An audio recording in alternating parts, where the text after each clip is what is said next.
Bonsoir, bienvenue pour ce 11e épisode des Seigneurs de la F1. Donc ce soir, j'ai l'honneur d'accueillir notre brave Alexandre, notre brave Yo-Yo. Comment allez-vous, messieurs? Je vais commencer par Alex. Bah, écoute, ça va. Rentrée de vacances, Grand Prix de Zandvoort. On est sur la deuxième semaine d'enchaînement de Grand Prix, ça fait plaisir. Plus que Monza dimanche.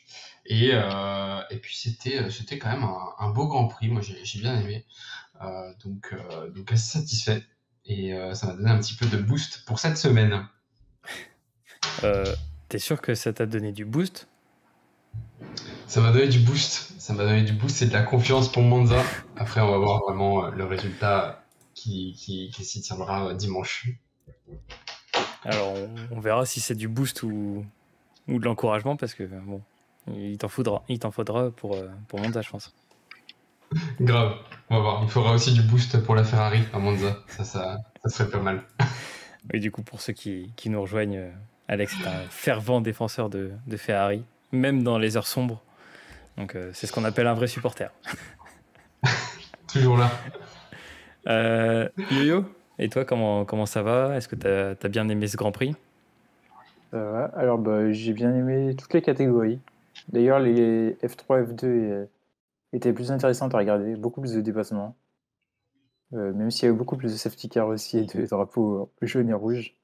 Mais que ce soit en F3, F2, Porsche Super Cup, on a vu des dépassements qu'on n'a pas vu en F1. Des grands prix qui étaient plus intéressants aussi. Après, il y a plus d'enjeux aussi, à vrai dire. Donc, forcément, il y a des grilles inversées aussi, donc ça change. Mais un week-end assez cool en soi. Ok. Bon, bah, je suis assez d'accord avec toi sur le sens du spectacle qu'on a en F2, en F3 ou même en Porsche Cup. Parce qu'il y avait la Porsche Cup intégrée dans le Grand Prix. Ok. Très bien, messieurs. Bah, merci, Et merci pour votre... toi? Alors, du coup, Nico? Moi, je misais sur un point d'Albon. C'était un peu... la Williams, je l'attendais. Mais non, un bon Grand Prix. J'avoue que je reste un peu sur ma fin de la F1. Mais la F2 et la F3 m'ont donné quand même toutes les sensations que j'espérais sur ce Grand Prix. J'avoue que on est assez timide en F1, j'ai l'impression, en ce moment. On ne veut pas abîmer la voiture. Et non, sinon, je pense que c'était un bon Grand Prix. Alors du coup, ça fait la transition toute trouvée pour parler du débrief de ce Grand Prix de Zandvoort, donc aux Pays-Bas. Comment avez-vous trouvé déjà peut-être le public? Parce qu'on sait que c'est l'un des circuits limite le plus, pas le plus dangereux, mais là où il y a le plus de ferveur. On l'a vu le samedi avec des jets de fumigène directement sur le circuit. Des fameux pigeons qui se sont promenés au travers du circuit, qui n'ont même pas peur d'une F1 qui passe à 300 km/h. Donc ça devient affolant. Et aussi, avec la ferveur de ce public qu'on connaît, mais aussi les espèces de banking, donc ces virages un peu surélevés. Euh, Qu'est-ce que vous avez pensé globalement de ce Grand Prix? On ne va pas rentrer, je pense, dans les polémiques ou les détails, notamment de Ferrari. Je pense que tout le monde en a parlé, tout le monde l'a vu. Mais justement, est-ce que si on sort un peu de ce côté populaire de tout ce qu'on a vu sur le Grand Prix de Zandvoort, qu'est-ce que vous retenez, vous, d'autres, pendant ce week-end? Qu'est-ce que vous retenez? L'atmosphère, le circuit, le Grand Prix, la F2, la F3, comme on le disait avec Yo, ou autre chose que les fameux fails de Ferrari, où on en reviendra peut-être à la pseudo-crise qu'a créé l'arrêt de Tsunoda. On crie au complot pour certains, etc. Euh, Johan, t'en penses quoi de ce Grand Prix, mis à part tout ça? Alors, ouais, déjà, comme je disais dans l'introduction, on a vu un Grand Prix qui était pas mal. C'est vrai qu'on en parlait samedi sur notre groupe.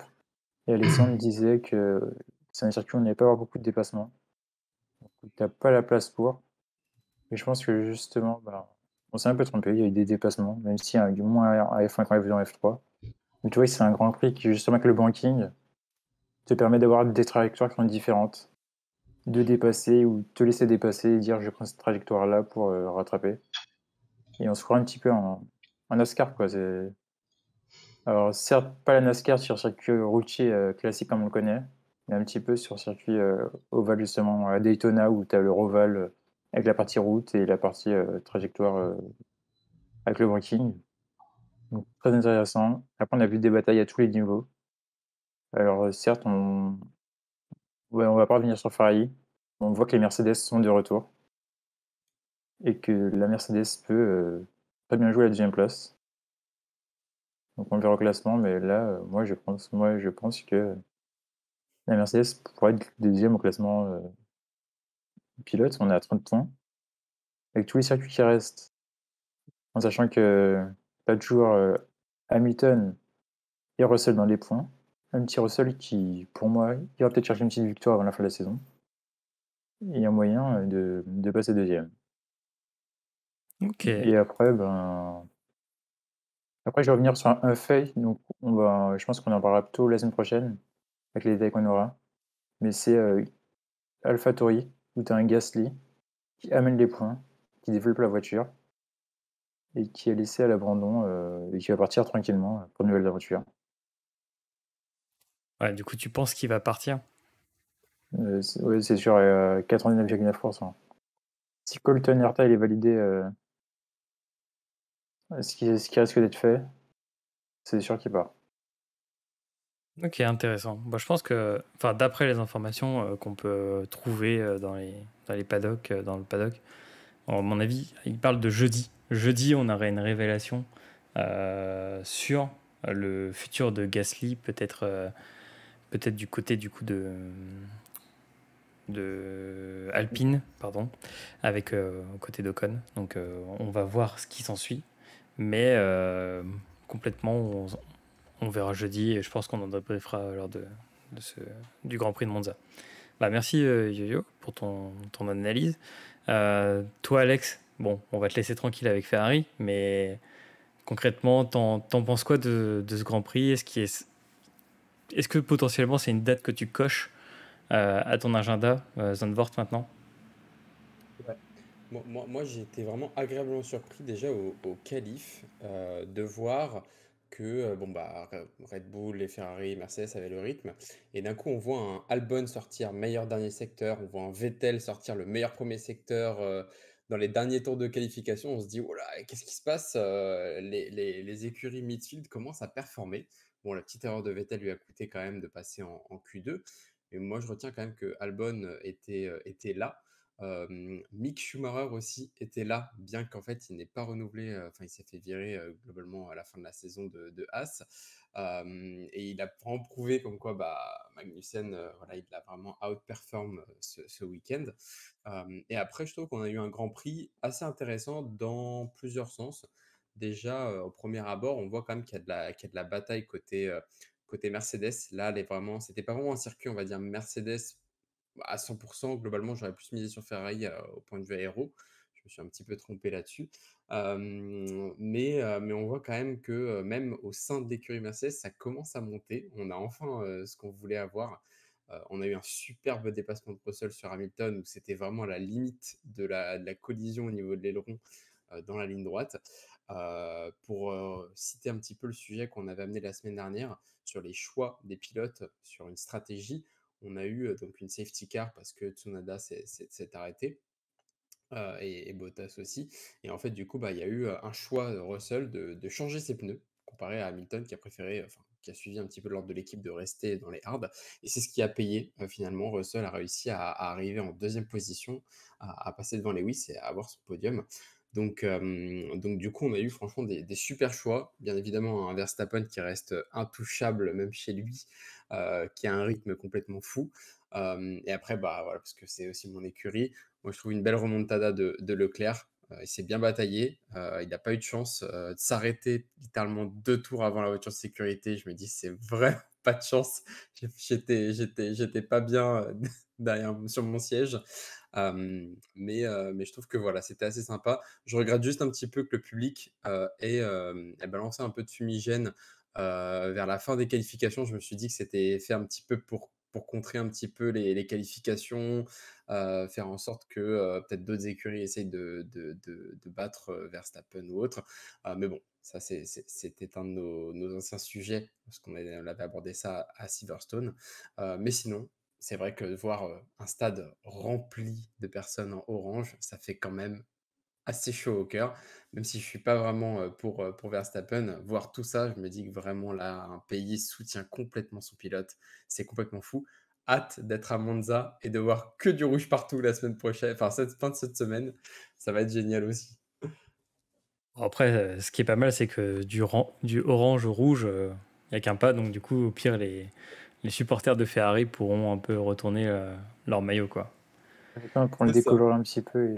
Ouais, c'est ça. Ouais, bah, je suis d'accord avec vos analyses. Je pense que on a eu un Grand Prix. Bon, là, on va se jeter un peu des fleurs pour les seigneurs de la F1, mais on a eu un Grand Prix où on a eu un peu une synthèse des différents trucs qu'on a abordés, des différents sujets qu'on a abordés aux différents podcasts. La stratégie, est-ce qu'un pilote peut défier la stratégie de son écurie? Russell l'a très bien fait. La masterclass, franchement. Et encore, on a failli avoir un drame à cause de Latifi. Hein. Je répète, parce que Latifi ne roulait pas assez vite. Et du coup, Russell a failli échouer sur sa stratégie à cause de Latifi. Bon, on verra plus tard. Mais oui, il défie la loi de l'écurie, où il s'arrête, il demande de changer de pneus, il prend les devants. Et là, ça fait plaisir. Ça fait véritablement plaisir. Je suis d'accord du coup avec vous aussi sur l'analyse sur le circuit, magnifique. Franchement, il n'y a rien à dire. Sauf peut-être la pit lane qui est trop courte. En fait, enfin, trop courte mais aussi trop étroite en largeur. Et du coup, ça rend des situations un peu complexes, des fameux unsafe release. Donc le unsafe release, c'est relancer son pilote après un pit stop, mais de façon en fait sans sécurité. Donc c'est-à-dire que vous le relancez, limite il y a une collision avec une autre voiture, et donc ça fait passer pour, c'était qui? C'était Ferrari, Sainz, Ouais, Sainz. Sainz devant Alonso. Et je trouve que c'est pas, pour ça c'est pas ouf. Il y a plein de petits trucs qui font que il devrait peut-être penser à élargir, sauf que c'est pas facile sur ce circuit. Et complètement d'accord avec toi sur les fameux supporters hollandais. L'avantage pour eux, c'est qu'il y a un Grand Prix en Belgique la semaine d'avant. Ensuite, ils vont aux Pays-Bas. Bon, ça, c'est à double tranchant, quoi. Et là, on va aller à Monza. Autant dire qu'il y aura du rouge, mais je pense qu'il y aura aussi du orange. Donc, Je pense ouais, aussi qu'il y a 300 000 personnes ou un truc comme ça, je crois, dans le stade ce week-end. C'est l'équivalent week-end. aussi de ce qu'il y avait en Australie. Ouais. Ouais, c'est quand même pas mal. Hein. Ouais, c'est cool. Et puis, ça aussi, ça dynamise la F1. Et aussi, tu vois que le public était là aussi, en F2, en F3 et en Porsche Cup. Donc ça c'est plutôt cool parce que ça donne une bonne image aussi pour le reste des compétitions qui ont lieu sur les circuits. Et donc ouais, je suis d'accord avec tout ce que vous avez dit par rapport à tout ça. Je pense que sur le reste des pilotes dont on n'a pas parlé, j'ai bien aimé Esteban Ocon, la régularité, toujours plutôt positif à aller chercher les points qui vont faire la différence, je suis sûr, à la fin de la saison contre McLaren. J'ai bien aimé aussi certaines passes d'armes ou aussi certaines rigueurs de par exemple Russell, comme je le disais, mais Stroll. Stroll, on n'en parle pas, mais je trouve qu'il a montré quelque chose de beau sur ce Grand Prix. On l'aime pas trop, mais au moins on peut dire qu'il a fait quelque chose de bien pour une fois. Et sinon, les autres, plutôt en dents de scie. Donc bon, je trouve que Pérez, mais petite parenthèse sur Pérez, je trouve que Pérez n'avait pas assez de rythme. Et ça, on en reparlera dans le troisième sujet, quatrième sujet de ce podcast. Merci messieurs pour votre analyse et votre retour sur ce Grand Prix de Zandvoort, le fameux Zandvoort. Maintenant, on va passer à un autre sujet, mais qui cette fois-ci ne concerne pas forcément la F1. Ça concerne la F3. Et pourquoi la Formule 3? Parce qu'on a un duel au sommet entre deux magnifiques pilotes français. Donc on a un duel lors du dernier Grand Prix qui va se passer du coup à Monza, cette semaine d'ailleurs. Cette semaine, on va avoir un duel entre Victor Martins et Isaac Adjar. Du coup, je voulais avoir votre ressenti par rapport à ça. Est-ce que c'est un bon signe pour la F1 ou aussi le sport automobile en France? Est-ce que c'est positif pour la suite? Qu'est-ce que vous en pensez par rapport à tout ça, Yo-Yo?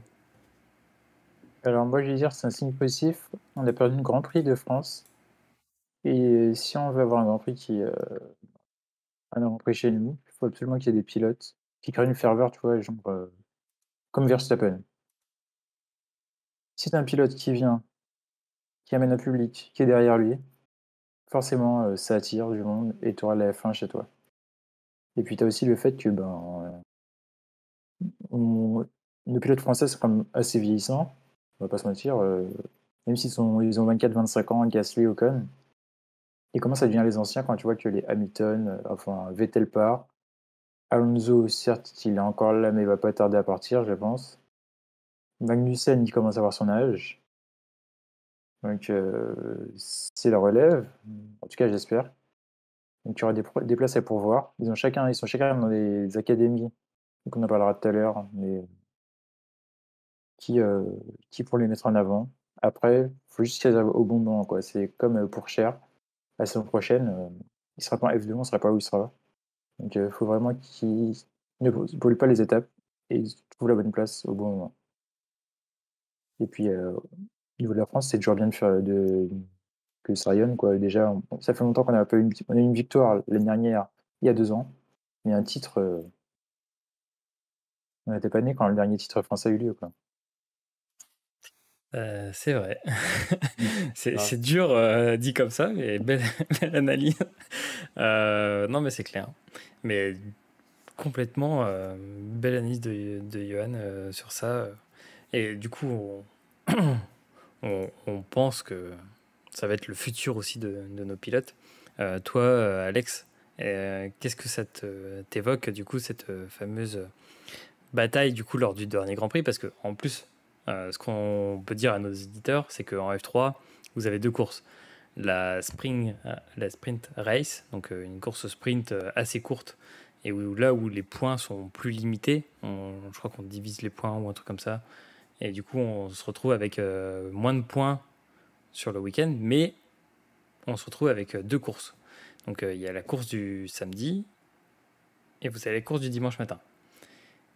Ou c'est ça, Yo? Ou je me Ouais, trompe? c'est ça, t'as la Ouais, course de sprint le samedi, course full le dimanche. c'est ça. Et du coup, c'est juste une question de longueur de course. Et en fait, vous avez deux courses, donc deux fois plus de points à aller chercher. Et là, on a, comme je vous le montre à l'écran, vous avez Victor Martins qui a 126 points, Adjar à 121 points. Donc tout est jouable pour le Grand Prix.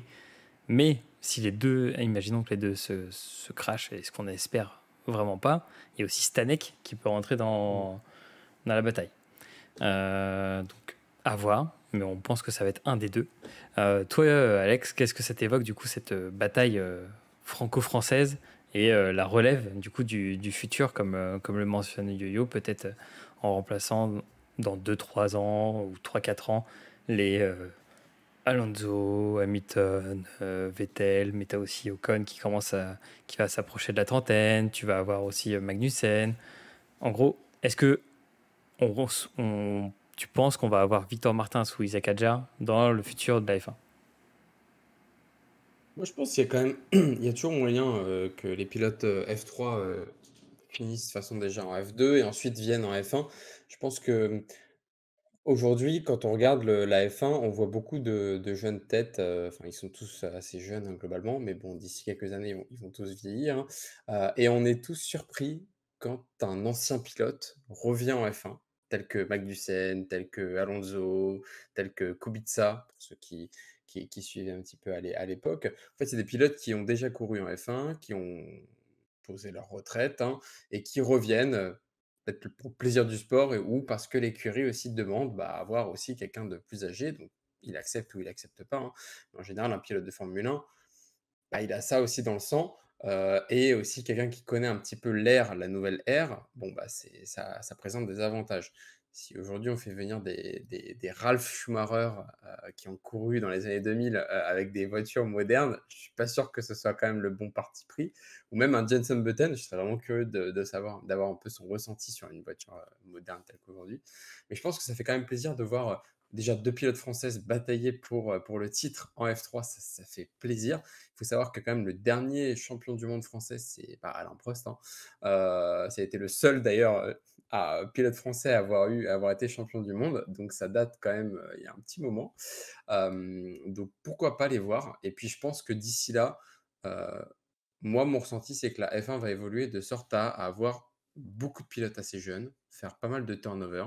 Je pense parce que les attentes des équipes vont être assez élevées, parce que si la complexité de la Formule 1 va faire que bah, aujourd'hui, on le sait tous, hein, les générations Z ou les dernières générations sont plus à l'aise avec la nouvelle technologie que peut-être nous on l'est ou que des Fernando Alonso le sont.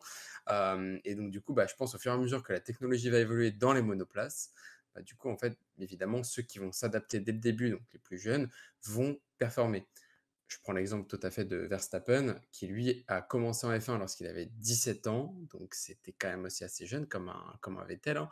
Et on voit le parcours, il fait globalement une Vettel, j'ai envie de le dire. Donc plusieurs fois champion du monde, là actuellement, enfin première fois, il va sur son deuxième titre d'ici à Monza, on va voir. Et donc du coup, bah, j'aimerais bien voir un petit peu, bah, pourquoi pas, Martins euh, en F1, ce serait sympa. Chez qui Banco, on va voir, je sais pas, peut-être un Williams, qui sait, on sait jamais. Si tu as des indices, Nico, n'hésite surtout pas. Et pourquoi pas avoir allez, une équipe 100% française, comme potentiellement ce qu'on pourra avoir l'année prochaine. Ce serait sympa chez Alpine. Bah, sachant que du coup, Victor Martin est driver Academy Alpine, donc Alpine Academy, donc ça va dans le sens de l'histoire, j'ai envie de te dire. Mais je pense que Yo sera d'accord avec moi pour dire que Isaac Hadjar est celui qui a le plus de potentiel de rejoindre la F1 assez vite. Pourquoi? Parce qu'en gros, derrière lui, il y a un support, et ça on en avait parlé dans l'épisode 10, qui est Helmut Marko. Et Helmut Marko, c'est celui qui a fait venir à chaque fois, tu le citais très bien, Vettel, Verstappen, assez jeune en F1. Et comme t'écris à peu près le sens de l'histoire, c'est que là, il va sur ses 18 ans, du coup. On se retrouve avec un pilote qui est un peu dans la fleur de l'âge des deux champions que tu as cités. Donc potentiellement, on ne sait jamais si Yuki fait pas l'affaire. On peut avoir un bypass pour Isaac Hadjar, au moins tester sur une séance d'essai libre la AlphaTauri. On parle pas de Et la non j'irais même plus. plus loin. Ouais. Ouais, vas-y. Et j'irais même plus loin que ce que de Cody. C'est que s'il gagne la F3, il est obligé d'aller en F2. Parce que tu peux pas jouer 2 fois le titre en F2. Le 2 en F3. Et pareil, s'il gagne la F2 l'année prochaine, il enchaîne avec la F2. Tu veux pas évoluer en F2. Donc tu es obligé de passer en F1 ou tu le places ailleurs. Un pilote comme ça, Red Bull va pas laisser à qui que ce soit. En sachant que déjà Red Bull a des problèmes avec ses pilotes académie actuels. Quand tu regardes Gasly, il part. Ils vont remplacer par un pilote qui est pas de l'académie, donc Colton Herta, et Perez, qui n'est pas non plus pilote académie Red Bull. Donc, autant dire que ça veut dire qu'actuellement, ils ne font pas confiance à leur pilote d'académie. Et c'est un Isaac Hadjar, il a le potentiel pour arriver en F1. Ouais, c'est vrai ça en plus. Ouais, bonne analyse du marché. Surtout que en plus, quand on parle un peu des contrats, etc., bah, on se retrouve avec un Isaac Hadjar un peu qui est déjà performant. Et donc du coup, comme tu le disais, c'est que en gros, lui, c'est sa première saison de F3. Donc s'il signe le championnat de sa patte direct en arrivant en F3, il peut faire comme Oscar Piastri. Je crois que c'est ce qu'a fait Oscar Piastri. Il est arrivé en F3, il a gagné. Il est arrivé en S2, il a gagné. Et donc, du coup, tout le monde l'attendait en F1. Mais ça, C'est ça. on le verra peut-être l'année prochaine.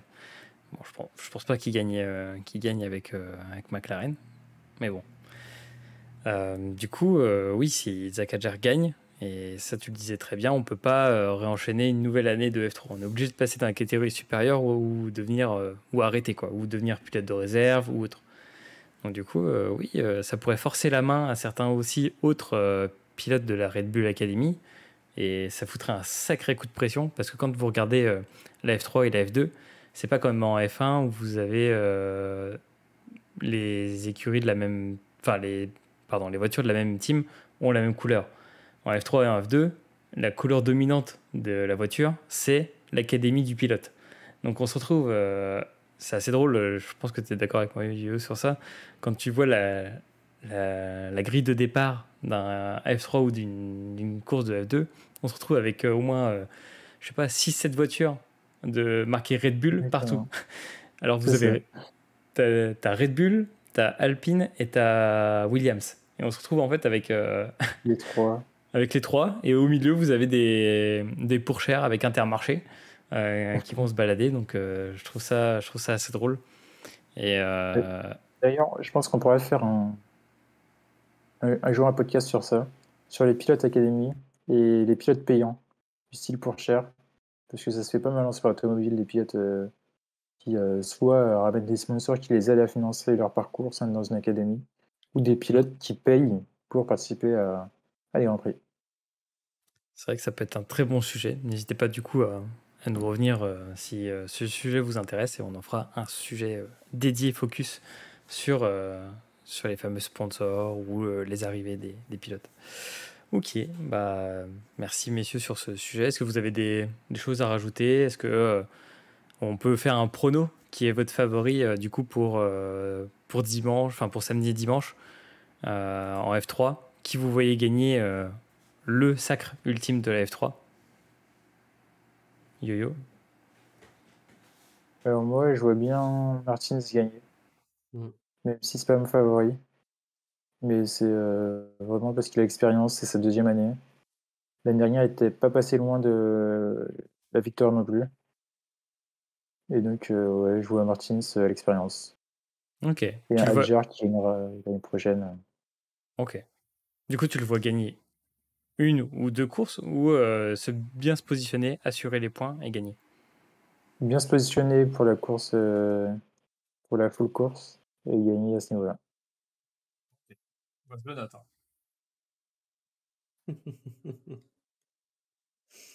Alex? Ouais, Martin Souci. Je... je pense que ça va faire comme ce week-end. Voilà. Ça va sécure un P2, voire P1 si vraiment, mais. Et Hadjar, je pense, à une ou deux positions derrière Martins. Ce serait fou, ça, comme finale. Le final le plus fou, ce serait que les deux soient même 2 points à la fin de. Ça, Ouais. c'est vrai. C'est possible. En plus, c'est possible. Ok, donc Et toi? bah, je vais voter Hadjar par esprit de contradiction. Non, juste, je sais pas, je le sens tellement serein, le garçon. Genre, il a le bon mindset, il réagit bien. Euh, je sais pas, je le vois bien, je le vois chaud, le Hadjar, là, sur les courses. En plus, je sais il a du rythme et qu'il est rapide sur les courses un peu longues ou là où on a besoin de vitesse. Zandvoort, c'était pas son préféré parce qu'il y a le phénomène de banking. Donc, je pense que ça fait un peu comme là, si on le voit sur le stream, ça le fait un peu comme à Silverstone. Et du coup, je le vois bien régu sur la course courte et la course longue. Donc, moi, je vois Hadjar gagner le titre. Très bien. Ok, C'est bah, vendu. c'est Réponse vendu. dimanche. C'est vendu. On mettra un petit billet sur les paris. Et puis voilà, hein. On verra si ça marche. Très bien. Et ben maintenant, on va passer à un nouveau sujet. Et du coup, là, c'est un nouveau sujet qu'on a apporté suite à un retour d'un viewer. Qui est du coup la petite FAQ. Donc, passer sur un modèle de questions-réponses pour répondre en fait aux questions qu'on nous pose souvent, qu'on nous a posées lors de la dernière semaine. qu'on avait fait un petit sondage sur notre compte Instagram, les seniors de la F1. Et du coup, dedans, il y a eu quelques questions. J'en ai sélectionné 3. Je pense qu'on en fera une autre salve de questions-réponses dans les prochains podcasts. Et donc, du coup, là, on va venir sur 3 questions importantes qu'on a soulevées dans le chat.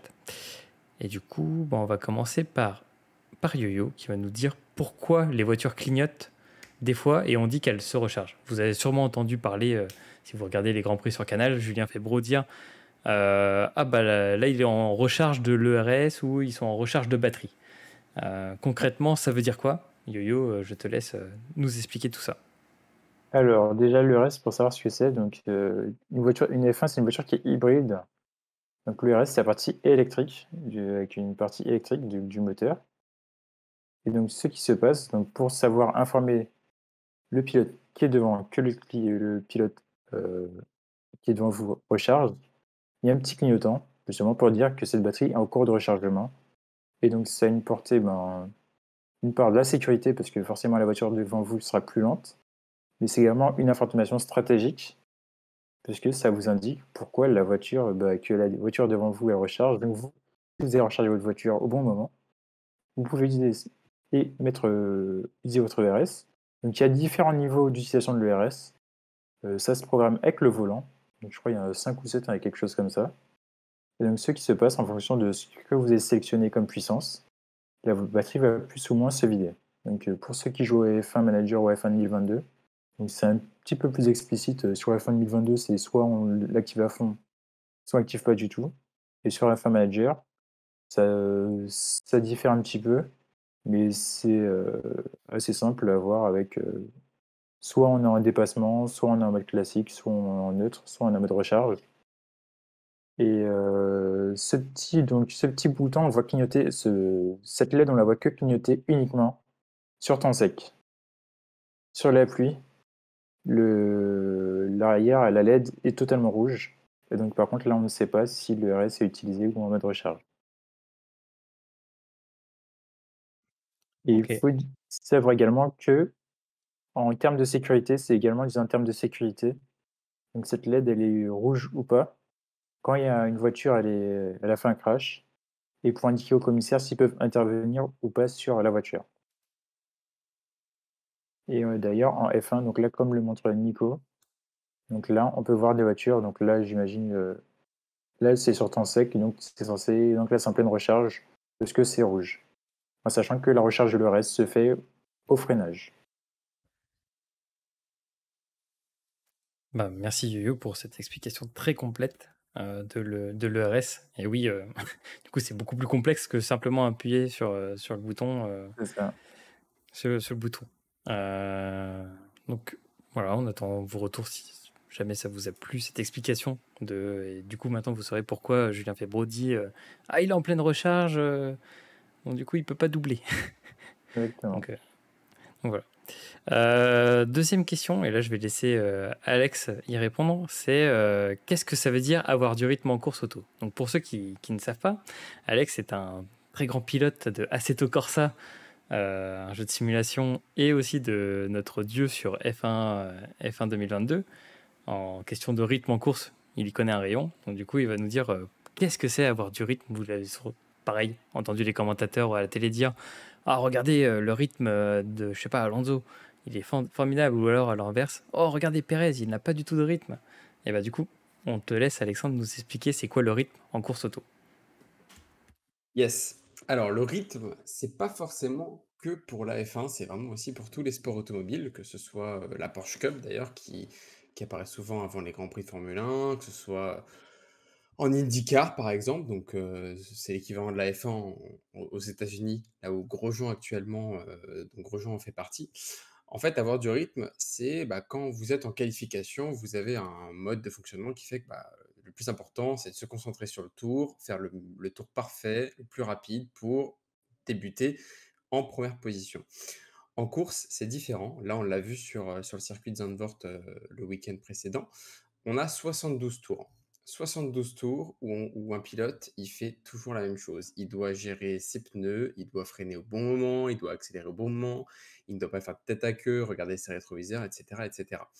Et en même temps de tout ça, il doit quand même garder un rythme en fonction du pilote qui est devant lui et celui qui est derrière lui. C'est-à-dire que si, par exemple, Charles Leclerc est en deuxième position et Verstappen est en première position, en fait, les écarts vont commencer à se faire au fur et à mesure des tours. Donc, par exemple, Verstappen va tourner en 1 minute 40 et 40 piles. Leclerc doit avoir à peu près le même rythme pour pouvoir être dans le sillage et pouvoir tenter des dépassements, pouvoir globalement essayer de prendre la tête de la course. Si, en l'occurrence, en fait, il commence à se détacher, c'est-à-dire que Verstappen reste en 1,40, fait globalement les mêmes temps en tour par tour, il arrive à bien gérer ses pneus, il arrive à avoir son rythme de croisière, c'est comme ça qu'on appelle. En fait, il a trouvé sa zone, il a trouvé son rythme de croisière sur le circuit, il sait quand freiner, accélérer, etc. Et qu'en fait, Leclerc, lui, il fait un tour en 1,42, un tour en 1,48, un tour en 1,41, etc. Là, en fait, son ingénieur, il va lui dire, qu'est-ce que tu fais? Tu n'as pas ton rythme du tout, tu n'as plus ton rythme de croisière, c'est pas bon. Parce qu'en fait, en faisant ça, en perdant son rythme, déjà, les pneus peuvent se dégrader plus rapidement. Donc, du coup, il faudra aussi s'arrêter peut-être plus tôt que le pilote de devant qui arrive à mieux gérer ses pneus et à son rythme. Aussi, le pilote, s'il perd un petit peu son rythme, c'est qu'aussi, il n'est pas forcément concentré, il y a quelque chose qui le dérange, et son ingénieur va lui rajouter une pression supplémentaire. Au niveau du mental, ça peut être aussi une charge en plus. Et donc, du coup, c'est pour ça que Julien dit il perd son rythme, etc. Parce que peut-être qu'il y a eu un incident, peut-être qu'il y a eu un fait qui a complètement changé la donne. Ça peut être l'intervention d'une voiture de sécurité. Les pilotes sont lancés, tout va bien, etc. La course se passe bien, ils ont leur rythme. D'un coup, on nous annonce une voiture de sécurité. Boum, il faut savoir réagir, comme l'a fait Russell. Est-ce qu'on rentre? Est-ce qu'on rentre pas? Est-ce qu'on change de pneu? Est-ce qu'on continue? Est-ce que ça? Et donc là, le pilote, il se dit aussi, oula, qu'est-ce qu'il faut que je fasse? Est-ce qu'il faut que j'accélère? Parce que le pilote de devant va peut-être s'arrêter. Donc, il faut que moi, j'en profite, il faut que je défonce mes gommes et que je m'arrête dans 10 tours. Est-ce qu'il faut que je m'arrête plus tôt? Donc, en fait, il y a pas mal de paramètres qui entrent en jeu et qui font que avoir un rythme de croisière, c'est très compliqué parce que tenir 72 tours en faisant le même temps, en gérant ses pneus, son carburant, en faisant attention à celui qui est derrière lui, qui est derrière vous et qui vous attaque. Et donc, comme l'a dit Johan, en faisant en sorte que votre batterie soit optimale quand une personne essaie de vous attaquer pour que vous en ayez assez pour avoir à peu près le même nombre de chevaux et rester devant lui. Il y a pas mal de facteurs. Et donc, du coup, avoir un rythme, c'est quand même essayer de se baser sur le pilote de devant, globalement le meilleur pilote, pour essayer de se caler sur ses temps, pour essayer de l'avoir et peut-être prendre le pli sur lui si ce pilote-là perd le rythme au fur et à mesure de la course. Merci Alex pour cette explication du rythme. Et du coup, on comprend mieux comment tu arrives à le gérer sur les jeux. Et du coup, pour vous montrer aussi comment aussi on peut avoir des dashboards, des tableaux de bord en mode un peu ingénieur sur la F1. Pour concrétiser tout ça, c'est que généralement, vous voyez à la télé, souvent vous avez ce qu'on appelle le gap, donc l'écart que vous avez par rapport à la voiture de devant. Donc ça, généralement, c'est ce que vous voyez le plus commun à la télé. Après, vous avez du coup le temps par tour. Donc du coup, comme le disait très bien Alexandre, c'est surtout ça qui va donner le rythme, le temps par tour, etc. Et en fait, à chaque fois, vous avez des secteurs. Donc le secteur 1, le secteur 2, le secteur 3. Généralement, un circuit, c'est découpé en 3 secteurs. Et du coup, ça vous permet d'avoir des indications sur là, tu es bien dans le secteur 1, attention, là, tu te diminues dans le secteur 2 et secteur 3. Et encore, dans ces secteurs, c'est découpé en segments. Et donc, du coup, il y a plusieurs segments dans un secteur. Et donc, du coup, ça permet aux ingénieurs de dire là, tu es dans le bon tempo pour aller claquer un bon tour, etc. Et donc, du coup, comme le disait Alexandre, ça permet aux ingénieurs de donner les bonnes indications aux pilotes. Mais ça, c'est un peu la vue qu'on peut avoir quand on est dans les stands en mode F1. Et du coup, comme vous voyez sur le stream, pour ceux qui sont en podcast, n'hésitez pas à regarder les VOD. Et du coup, on voit en fait un tableau de bord complet avec les écarts, les secteur par secteur. Se dire, là, on est un peu en retard. Là, j'ai moins bien fait dans le secteur 3, segment 3. Donc, du coup, je dois m'améliorer, etc. Donc, merci pour ces explications, Alex. Pour compléter, Ouais. juste pour compléter le rythme. qui est déterminé grâce au temps que les pilotes font aux essais. Et en fait, il y a un temps cible qui leur est donné sur leur volant en fonction de la période de la course, etc. Et ce temps cible, justement, ils savent si, comme tu le dis, sont en avance, sont en retard ou sur le bon rythme de course, comme disait Alex, tout au long de la course.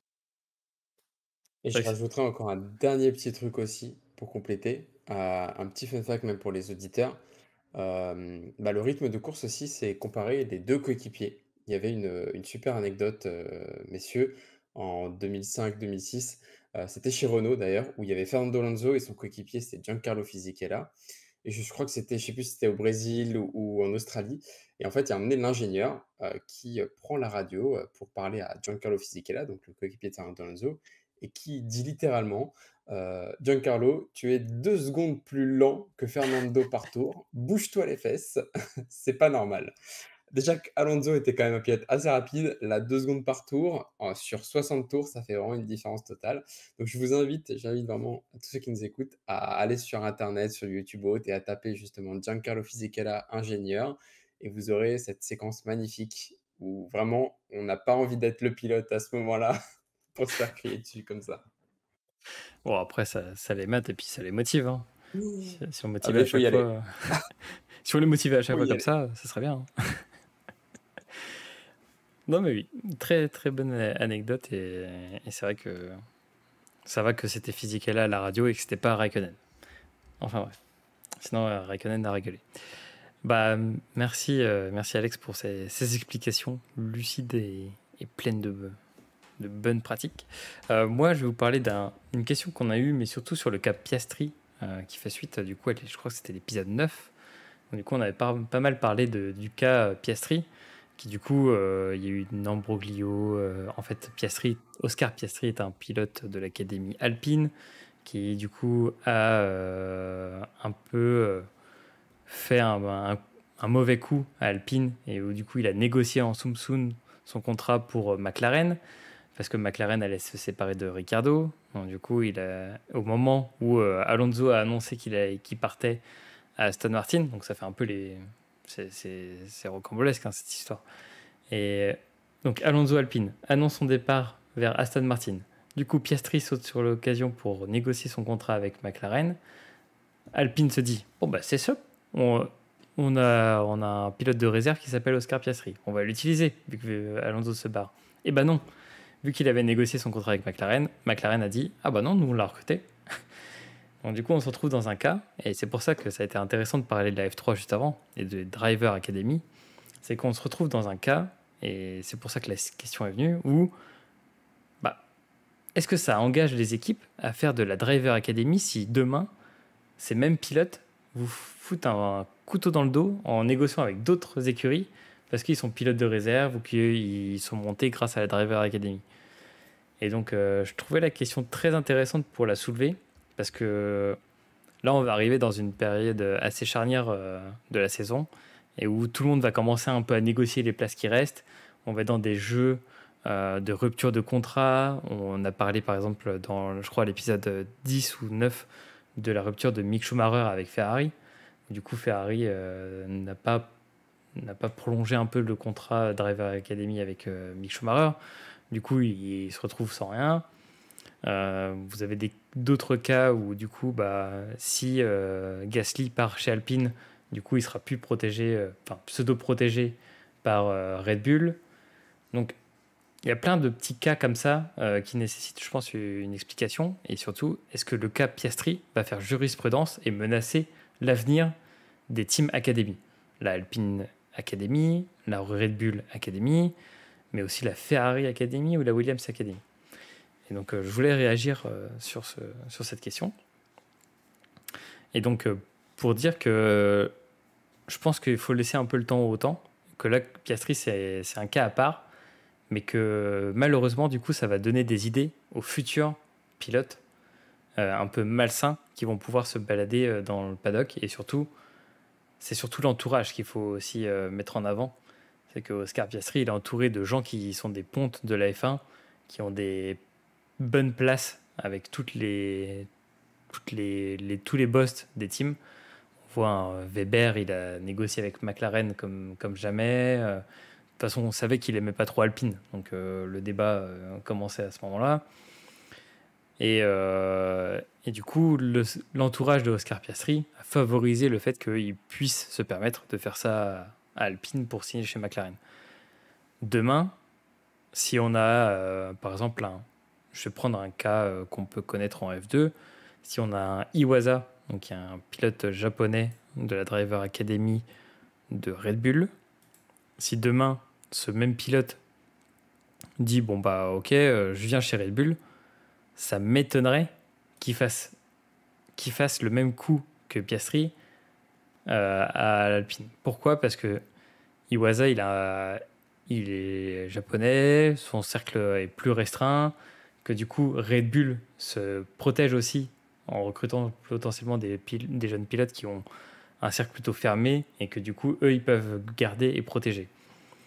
Aujourd'hui, je pense que ouais, vas-y. Je pense que Iwasa, son cas, il est un peu particulier parce que je pense que lui, il vient de Red Bull grâce à Honda. Et C'est vrai. si tu mets le motoriste Honda à dos, alors en Formule 1, tu auras peut-être de la place. Mais si tu n'as pas de place en Formule 1, tu n'iras pas en GT 500 ou en GT 300. Tu n'iras pas en Super Formula. En endurance, c'est un peu bloqué aussi. Donc c'est plus complexe que Piastri dans ce cas-là.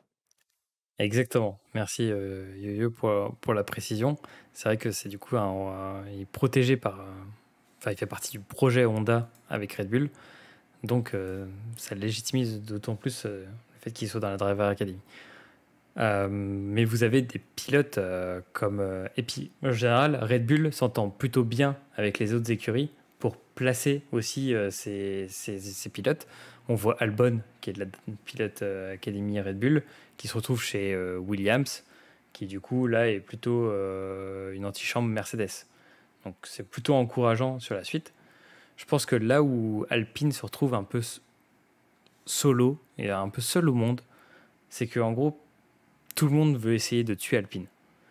On se retrouve dans une situation assez complexe, je trouve, où être driver de l'académie Alpine te laisse peu de choix dans ton potentiel de carrière. Tu es obligé de viser direct le baquet 2 de chez Alpine en F1 pour espérer en fait avoir une carrière en F1. Ou alors il faut très très bien négocier le fait de partir dans une écurie adverse. Et c'est là où je pense que le cas Piastri est encourageant. Enfin, encourageant, non, j'utilise le mauvais terme, et va faire jurisprudence. C'est que du coup, on va se retrouver dans un cas où les équipes du milieu de tableau vont se tirer des balles, peu importe où tu te trouves, sur les drivers Academy, et que en fait, en haut du tableau, tu crains rien, parce que du coup, t'as une suprématie de fou. Et en bas du tableau, tu crains rien parce que tout le monde s'en fout de toi. Et que du coup, t'es le truc de test. Genre aujourd'hui, je veux dire, chez Williams, si demain il y a Sargent qui remplace Latifi, bon, déjà, tout le monde sera content. Mais deux, en fait, si Sargent il fait des mauvaises perfs, on dira c'est à cause de Williams. Comme ça a été le cas lors de l'époque Russell, où du coup, Russell était Driver Academy Mercedes. Et du coup, tout le monde disait bon, Russell, il fait des perfs monstrueuses avec tout ça, mais à chaque fois, lorsqu'on disait il faut qu'il ait le baquet de chez Mercedes, il a fallu qu'il vienne remplacer Hamilton parce Hamilton avait le Covid pour qu'on se dise ok, il vaut le coup d'être testé sur une Mercedes quand même. Je trouve ça assez fou. Donc voilà. Donc, à la question est-ce que le cas Piastri risque de faire jurisprudence? Oui, pour certains cas. Et non pour 90% des autres cas. Donc ça sera 90% des cas Red Bull, 90% des cas Williams. Les 10% qui restera, ça sera les 10% de chez Alpine. Et du coup, j'avais pas cité non plus la Ferrari Academy qui sera du coup dans les 90%. Donc je sais pas ce que vous en pensez. Est-ce que vous aussi vous êtes d'accord avec cette analyse? Est-ce que le cas Piastri va faire jurisprudence?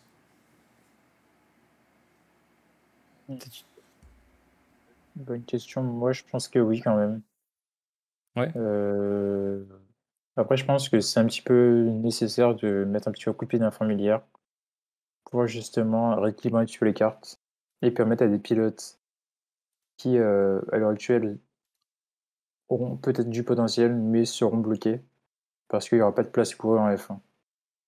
Si aujourd'hui tu verrouilles les places jusqu'en 2023, 2024, voire 2025 avec tes pilotes, tu as plein de pilotes qui, par exemple, ont du potentiel, qui ne pourront pas aller chez As. Alors là, Alpine, ça concurrent direct parce que c'est une académie, mais pour les autres, par exemple, As qui est proche de Ferrari, Ferrari va possiblement chez As pour des pilotes qui potentiellement pourront aller dans le futur chez Ferrari. Et t'empêche d'avoir un pilote qui est compétent chez As, et As sera peut-être le crash test de Ferrari, tu vois. C'est assez compliqué pour moi de dire que en fait, tu as ton giron, tu dis, ta destinée elle est faite quoi, si tu vas là, très bien, ça fonctionne. Tu vas où tu as de la place parce que tu as de la chance, parce que tu as un pilote qui part, qui perd sa place, donc tu atterris dans l'écurie phare. Alors que là, ça te permet justement à des pilotes de se montrer et dire bon, écoutez, bon, vous voulez pas de moi, j'aurais pas jamais ma place chez vous, j'irai ma place en F1. Ok, intéressant. Mais du coup, le fait qu'il soit un pilote de réserve, est-ce que Bon, ça c'est que légitimise du coup tout ça? c'est aussi à eux de laisser sa chance, quoi. Pilote de réserve aujourd'hui, il est jamais mis en avant. C'est vrai. Tu as plus de chances d'avoir de la visibilité en étant en Formule I qu'à l'heure actuelle qu'en pilote de réserve en F1. Mais du coup, tu fais le parallèle avec Nick De Vries C'est ça. chez Mercedes, ou du coup, Mercedes, ouais. même Van Dorn, qui du coup a été champion de Formula I, mais qui était pilote de réserve pendant de nombreuses années chez Mercedes. Exactement, ouais. Ok, bah du coup, est-ce que c'est pas le jeu de Mercedes de placer aussi ses pilotes à divers endroits pour qu'ils montent et qu'ils soient jamais déçus? Parce qu'on n'a jamais vu pour l'instant, de ce que je me souviens, on n'a jamais vu un pilote Driver Academy Mercedes se barrer comme l'a fait Piastri, ou alors partir vraiment dans une autre écurie. Alors là, je vais dire attention, parce que si Hamilton il prend sa retraite et De Vries prendra sa place avec tout ce qu'il a montré, je pense qu'on risque d'avoir un cas au niveau de De Vries. C'est vrai, c'est totalement vrai. Et je pense que tu vas dans le bon sens. Mais après, je fais confiance à Toto Wolff pour gérer tout ça. Moi aussi, je fais confiance, mais il faut vraiment faire attention à qui prend la place d'Hamilton à son départ. D'ailleurs, ça fait rebondir sur un très bon sujet. Est-ce que c'est pas mignon, cette petite image de Vries à côté de Toto Wolff dans les stands, lorsqu'ils sont tous les deux en train de suivre le Grand Prix? Est-ce que c'est pas un signe que, genre, dans 2 ans, quand Lewis va arrêter, le petit De Vries, bah, là, il prend le baquet? C'est l'exemple que je laisserai dire, mais pour moi, c'est l'exemple type. C'est-à-dire que s'il prend pas le baquet, c'est qu'il y a quelque chose qui se passe et il y a une confiance très brisée. Ouais. Non, mais je suis tout à fait d'accord avec toi. On le voit à chaque fois, il pointe en plus, les caméras font exprès de pointer sur De Vries. Tu te dis, c'est quoi? C'est l'image père-fils? C'est quoi comme image qu'ils veulent nous mettre? Alors qu'en fait, pas du tout. Mais non, mais là, je pense aussi Toto Wolff montre vraiment à De Vries que, il l'a vraiment pris sous son aile, comme il a pris Russell un petit peu d'une autre façon. Mais là, il le montre vraiment parce que là, De Vries, il fait plus grand-chose, on va dire. Il n'a pas encore ce rythme, il a plus ce rythme de course F2 qu'il avait. Donc là, en fait, il apprend un petit peu les rouages du métier, si je puis dire, pour peut-être l'année prochaine ou dans 2 ans, quoi. Parce qu'il n'y a pas encore le deuxième pilote Williams qui a été annoncé. C'est vrai, et ça me laisse de l'espoir pour pour qu'on ne voit plus Latifi. Enfin bref. On te met un an chez Williams, ensuite tu prends Patrick C'est chez ça. Mercedes, quand Hamilton se barre, Ah, et t'as voilà. ton contrat, c'est signé, c'est bon, quoi. Allez. Bah, en tout cas, ça donnerait une bonne saison 2023 s'il y a Piastri et De Vries dans la même grille. Ça pourrait être intéressant. Ok, bah merci messieurs pour ces réponses à ces questions. On en fera d'autres quand on aura récolté toutes vos questions, toutes vos interrogations concernant la F1, mais aussi aussi tout ce qui peut englober aussi le sport automobile, parce qu'on pourrait avoir des questions sur la MotoGP, on pourrait avoir des questions sur le rallye. Ça me ferait un grand plaisir de vous répondre aux questions rallye. L'endurance aussi. D'ailleurs, j'ai fait une petite promotion de l'endurance ce week-end, Ah. enfin dimanche, à partir de 8h du matin. Il y a les 6 heures de Fuji en direct sur l'équipe 21, avec les hypercars. Donc, il y aura nos chers Peugeot de retour, il y aura Alpine, il y aura la Toyota, et donc les deux Toyota aussi. Donc, une belle petite bataille si la BOP ne gâche pas tout. Et en plus, c'est de magnifiques images. À chaque fois que cette course-là, je trouve que les images sont magnifiques. Exactement, ouais. En sachant qu'à Fuji, on ne sait jamais ce qui peut arriver. Beau temps, pluie. Oui, c'est vrai. Un spa. Mini Ouais, spa. ouais. Grand spa. Tu vois, c'est tout le temps dans les discussions. Spa-Francorchamps, C'est ça. ça restera le mythe. Ok, et ben on va passer au dernier sujet de cette soirée, et non pas des moindres. Le fameux Monza, le temple de la vitesse. Est-ce que ça sera le mausolée de Ferrari? Est-ce que, au dernier moment, est-ce que Ferrari peut tout perdre, sachant que si Ferrari fait rien sur ce Grand Prix, même s'ils gagnent, ils ont perdu la saison. On est d'accord, Alex? Ouais. Et puis, si Verstappen est premier et Leclerc, je crois qu'il est quatrième, c'est bon, Verstappen a son titre. Là, c'est quasiment déjà joué. Ah oui. Et on peut faire un combo fatal, c'est-à-dire que Verstappen est champion et que Mercedes passe devant Ferrari au classement général. Alors là, Yo-Yo, il a pris un poignard et il l'a mis dans le cœur d'Alexandre. Non, mais je suis curieux de voir les innovations que vont apporter Ferrari avant ce week-end. J'aimerais bien. Ce serait top.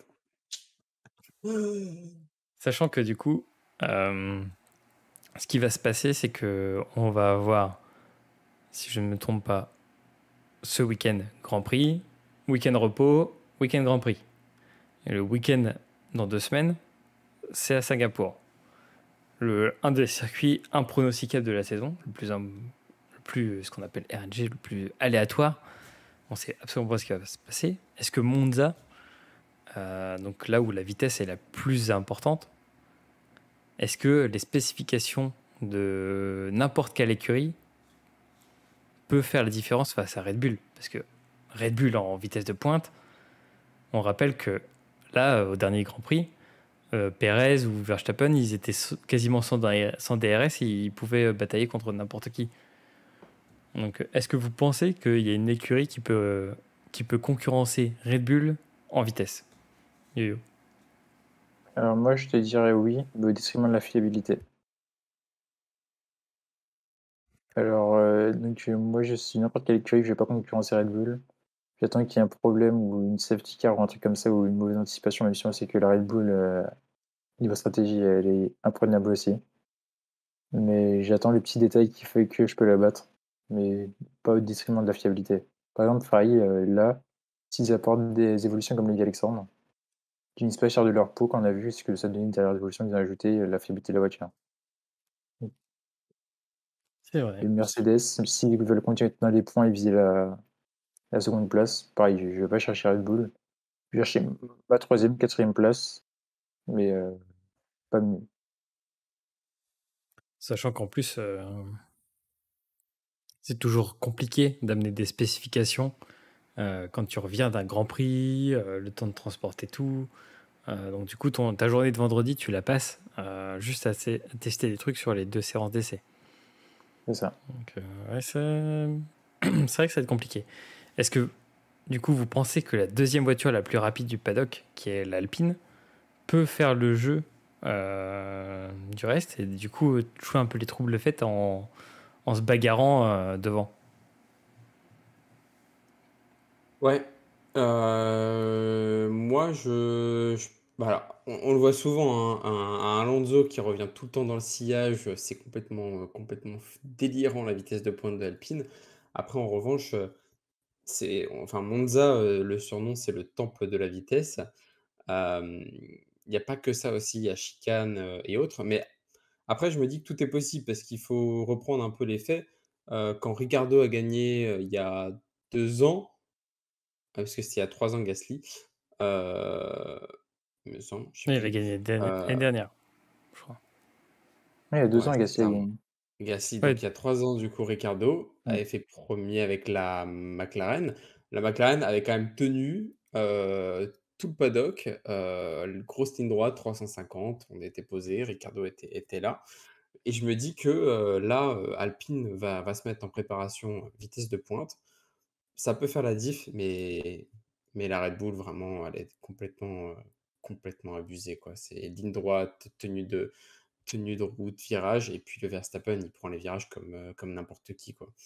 Donc je sais pas. Après, si tu veux vraiment une surprise, je t'avoue et là, tu vas être très content, un Williams Albon. La Williams est très rapide aussi en ligne droite là, avec les specs qu'ils ont apportés, il y a de cela un petit mois. Donc j'aimerais bien, ça pourrait créer la surprise, tu vois? Un petit Albon dans le top 6, ce serait, du jamais vu. Mais pourquoi pas? tu crois pas si bien dire. J'allais dire, justement, Albon dans le top 8. J'étais moins optimiste que toi, mais c'est vrai qu'on a de la puissance de feu côté Williams en ligne droite. Donc, j'espère aussi. Bah, ok. Je vois votre analyse. Et du coup, est-ce qu'il peut y avoir, ça fait quand même 2 saisons où on a des accidents. Donc l'année dernière, c'est Ricardo qui a gagné avec le fameux accident de comment? De Verstappen qui monte sur Hamilton, le halo qui sauve Hamilton, etc. Avec un accident quand même assez spectaculaire. Je crois qu'il y a 2 ans, lors de la victoire de Gasly, c'est un drapeau rouge qui fait arrêter tout le monde. Tout le monde est dans les stands et du coup, Gasly part avec la bonne stratégie. Avec un crash de Leclerc qui était assez impressionnant aussi. Oui, voilà, le truc de Ouais. Leclerc encore un, où il part tout droit. Ouais. Du coup, est-ce qu'on peut pas se dire que ça fait bien longtemps qu'on n'a pas eu un truc surprise comme ça lors d'un Grand Prix Popé, franchement, le dernier, déjà, il n'y en a pas eu cette saison, quasiment, de surprise manifeste. Est-ce que là, ça peut être Monza? Est-ce que là, peut y avoir le truc qui fait que on s'enflamme et on revient avec un truc de fou furieux, voiture de sécurité. Bon, on n'espère jamais la voiture de sécurité, mais un fait aléatoire qui fait que derrière, bah, il y a une course folle où tout le monde se tire la bourre dessus. Et déjà, est-ce que le DRS peut jouer, donc le fameux aileron mobile qui se déploie pour donner plus de vitesse de pointe, est-ce que ça peut jouer encore plus sur ce circuit qui du coup est l'un des plus rapides du circuit, pas de la saison? T'en penses quoi, Alex? Je suis pas sûr que le DRS va faire tant de différence que ça quand on voit enfin, quand on regardait l'Azerbaïdjan, donc à Bakou, les Alpines sans DRS étaient au même niveau que toutes les autres avec sauf Red Bull et Mercedes, que toutes les autres voitures du plateau et c'était complètement fou. Alors que je crois que c'était Emmet Tsunoda ou Gasly qui essayait de dépasser une Alpine. En fait, l'Alpine n'avait pas de DRS, mais elle était au même niveau et ça ne servait à rien du tout de l'avoir ou de ne pas l'avoir. Après, moi, je trouve ça plus intéressant à Monza, c'est la gestion de l'ERS. Parce que du coup, en fait, en ligne droite, c'est là où tu le mets, mais après, en fait, il y en a qui le gardent pour le virage d'avant et prendre un meilleur départ dans la ligne droite. J'ai hâte de voir un petit peu aussi cette stratégie-là, parce que ça peut jouer, des tours sur certains tours, sur des stratégies complètement différentes, de gestion de la batterie. Mais je pense que le DRS va pas faire de différence, si ce n'est peut-être pour les Ferrari parce que, en termes de vitesse de pointe, il y a un petit peu de retard quand même, faut se le dire, même si c'est chez eux et que je suis pour cette écurie, il y a un petit temps de retard comparé aux autres équipes. C'est quand même assez perturbant de voir la vitesse de pointe de toutes les autres écuries et de voir Ferrari qui est top 3 ou 4. C'est pas fameux. Donc, à part ça, je pense que pour Red Bull, ça fera aucune différence. Pour Alpine non plus. Williams, pas tant que ça, parce que je pense ils vont nous faire un record de vitesse Williams comme jamais sur la ligne droite.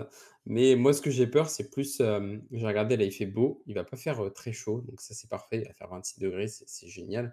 Je pense que c'est juste bah, une pièce qui pète ou autre, parce que on a eu quand même Zandvoort ce week-end. C'est quand même assez un circuit assez particulier. Il y a des bosses, il y a des élévations, etc. Donc les suspensions prennent quand même un petit coup. Même s'il y a quelques petites choses qui vont être faites, on est quand même en 2 tiers de la saison. Donc les pièces commencent à s'user. Et même s'il y a des détecteurs sur la voiture, tu sais pas encore ce qui peut se passer. Il peut y avoir quelque chose qui fait que ça peut foutre une course en l'air complètement, quoi.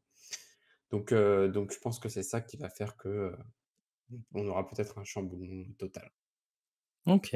Et toi, tu t'attends à un chamboulement prévu ou justement, t'es comme sur Alex, le DRS ne va pas avoir d'influence et du coup, on va être sur une course assez équilibrée.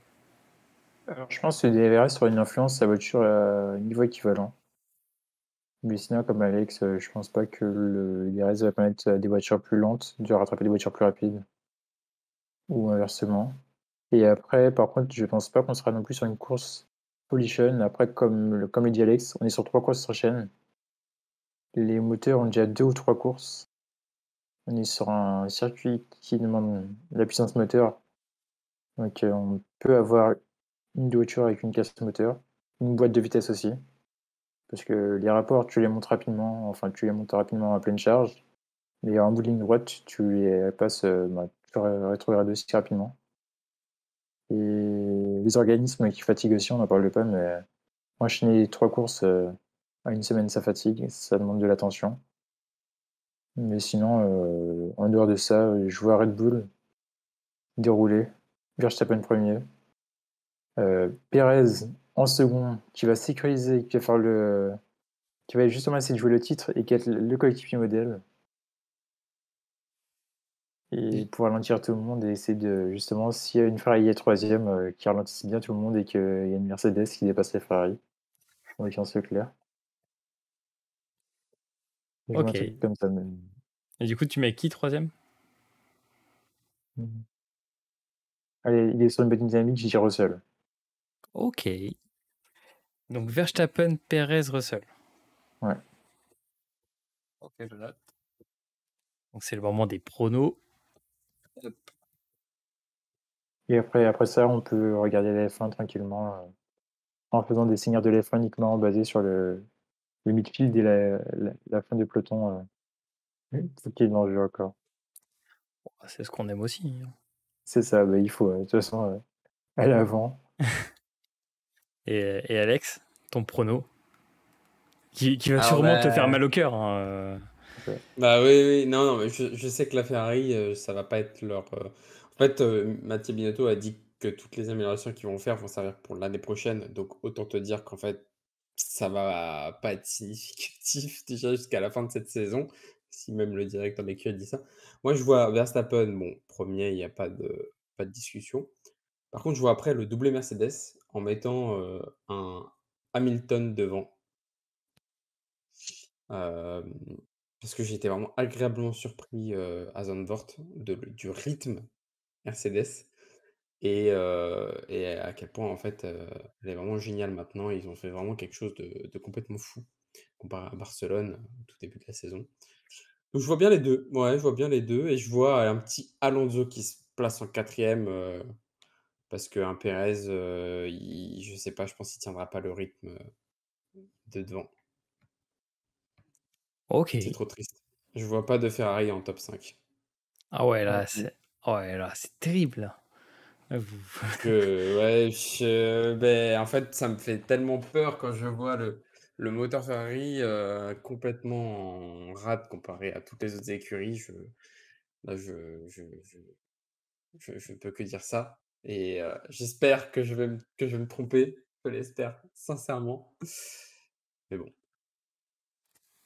Ouais, on espère pour les supporters de Ferrari que ça se passera autrement. Alors, de mon côté, je vais pas parier sur une Williams, hein. Ouais, non, à un moment, je me suis dit, est-ce que je vais faire la blague du troisième, Albon, sur le Jamais podium? 203 après. Hein. Troisième Oui. suite où tu as un vainqueur surprise, c'est Oui, possible. alors c'est pour ça que ça trotte dans ma tête un Alonso. Imaginez le Alonso premier. Qu'est-ce qui se passe? Ça arrive, ça ferait On fait longtemps. quoi? Ah ouais. Moi, je vais juste le mettre pour le rêve. Mon rêve, c'est ça. Je sais que On veut, ça va être Verstappen, mais je vais mettre mon rêve. Mon rêve, c'est Alonso. on voit les En tifosi en bleu là 2010. qui est Alonso. Ouais, c'était en 2010 qu'il avait gagné Alonso avec Ferrari. Ça date, hein. Du coup, je suis comme vous. Je pense que les organismes vont être à bout. Et aussi que Monza, c'est le temple de la vitesse, mais aussi c'est le... Je crois que c'est un des circuits où il faut rester le plus humble aussi. Parce que c'est là où, quand tu emmagasines trop de confiance, et là je parle de Verstappen, tu peux vite te faire sortir ou avoir un problème. Quand Leclerc sort, la Ferrari a une vitesse de pointe de fou furieux. Et donc du coup, ils sont en confiance. Et il sort par une petite erreur à la con. Et du coup, je me dis, peut-être que Verstappen pourrait commettre une petite erreur et ne pas être dans le top 3. Du coup, je mettrais Alonso, je mettrais Perez, et ensuite, je mettrais Russell pour le dynamisme. Je suis comme Yo-Yo, je vois le potentiel. Bah, du coup, tous les trois, on mettrait Russell troisième. Je pense que c'est aussi pour ça, c'est que là, il a montré quelque chose. À Zandvoort, je trouve qu'il a changé de cap. Il va prendre la confiance de j'ai fait la meilleure décision, P2, au calme. En plus, je sais pas si vous avez vu l'image de réaction de Verstappen dans les coulisses. Ça, faudrait que j'essaie de le retrouver. C'est Verstappen qui voit, qui voit comment Russell avait doublé Lewis Hamilton et il fait une réaction genre oh dude, t'es trop fou toi. Donc du coup, je vais mettre Perez et Russell. Très bien. Donc tu vois un abandon de Verstappen pour une casse moteur. Non, pas forcément un abandon, mais il va Voilà. faire une erreur d'inattention à la con et un peu de malchance. En fait, pour l'instant, il a trop la chance du champion. Il faut qu'il y ait une course où ça se passe pas bien. Et du coup, je pense que ça peut être celle-ci. Ça peut être celle-ci. Tout dépendra aussi des essais. On va voir les essais, les premières modifications qui vont être apportées. On rappelle, c'est 53 tours. Tours rapides en plus. Enfin, tout peut jouer. Ok. Bah, merci messieurs pour ce nouvel épisode des Siennes de la F1. Est-ce que vous avez un mot pour terminer? Est-ce que vous avez peut-être un espoir pour ce Grand Prix de Monza? J'espère qu'on va pas s'ennuyer en fait. Comme c'est de la vitesse, ça, voilà, j'espère que ce sera bien. Si j'avais oublié de préciser, ce qui m'avait plu aussi à Zandvoort, c'était le petit train-train qu'il y avait derrière Sainz, où tout le monde était à moins d'1 seconde les uns des autres, c'était génial. J'aimerais bien que ce soit la même chose à Monza pour qu'on ait vraiment du dépassement ou du coller-coller, que ça se joue à la gestion de RS, que ce soit différent. Mais j'ai peur que ce soit pas comme ça. Après, on a eu un Grand Prix quand même qui était assez intéressant en Azerbaïdjan avec la grande ligne droite où il y avait quand même des tentatives de dépassement ou autre, mais je sais pas. J'aimerais bien voir ça. Et j'espère surtout qu'il n'y aura pas d'accident ou autre, que ce soit quand même assez propre, comme ce qu'on a eu à Zandvoort et ce qu'on a eu depuis le début de l'année, hein. C'est vrai. Donc voilà, parce que le premier virage est quand même assez violent. Ah, celui-là est très très violent. Ouais. Mais du coup, ce qu'on peut encourager du coup les gens à regarder, c'est regarder la F3, regarder la F2. En plus, il y a aussi la Porsche Cup. Donc là, vous allez avoir du spectacle, on vous le garantit, en regardant la F3, la F2 et la Porsche Cup. Et la F1, c'est un peu le must-have, où vous pouvez vous mettre avec un petit café, à regarder tranquillou la F1. Mais la F2 et la F3, en vrai, ça envoie du lourd. Est-ce que toi, t'as un mot pour terminer? Alors moi, je rebondis sur ce que j'ai dit. En F2, en F3 ou en Porsche Super Cup, on risque de voir une voiture s'envoler à 95%. Il n'y a pas une année où il n'y a pas une voiture qui s'envole. Donc attention à ce que ça se fair play à ce niveau-là. Et puis ouais, F1, F2, F3, Endurance aussi. Après, la NASCAR aussi, on a le playoff. Et, en vrai, si vous voulez faire des week-ends sport auto, il y a moyen de se faire plaisir ces derniers temps. C'est vrai. Bah écoutez, merci messieurs pour ce 11e épisode des Seigneurs de la F1 avec toujours plus d'auditeurs. On vous remercie. Et puis bah on vous souhaite une bonne semaine et rendez-vous du coup lundi prochain pour magnifique débrief de Monza avec pourquoi pas des surprises, pourquoi pas un autre triomphant. On vous dira tout et on reviendra sur notamment vos potentielles questions. Donc merci et puis à lundi prochain. Ciao. Ciao. À lundi.